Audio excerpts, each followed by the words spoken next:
I'm Dave, and this is Austin Eats. Today I am making a Texas-style grilled cheese sandwich.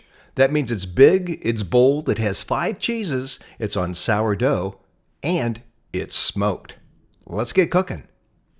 So first I'm starting off with some sourdough bread. This is homemade sourdough, and I'll have another video about that a little later on to tell you how I made it.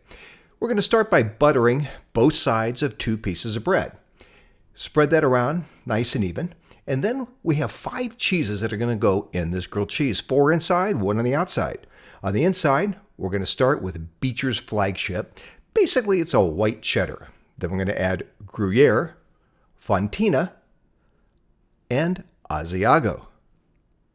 Once all that is in, make sure it's all nice and packed down. By the way, I'm using grated cheese because it melts better. It increases the surface area exposed to the heat, and it just works better. Once the sandwich is together, I generously sprinkle grated Parmesan until well coated. Make sure to get both sides. Now, time to show this some heat.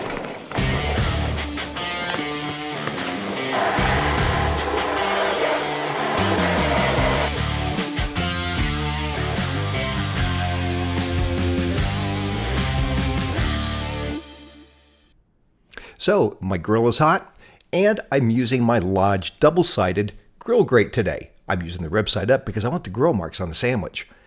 Next, I'm going to add my Lodge grill press to put a little weight on it. By the way, both of these are available in the links in the comments below. A moment or two, and this sandwich will be ready to cut. By the way, if you'd like a little heat in your sandwich, you could add a little paprika or even a little cayenne into the cheese mixture before you close it up.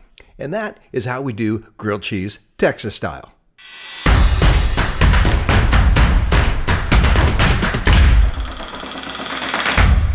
Thanks for watching, everybody. If you liked the video, please let me know. And please subscribe. We have new videos coming out every week. See you next time on Austin Eats.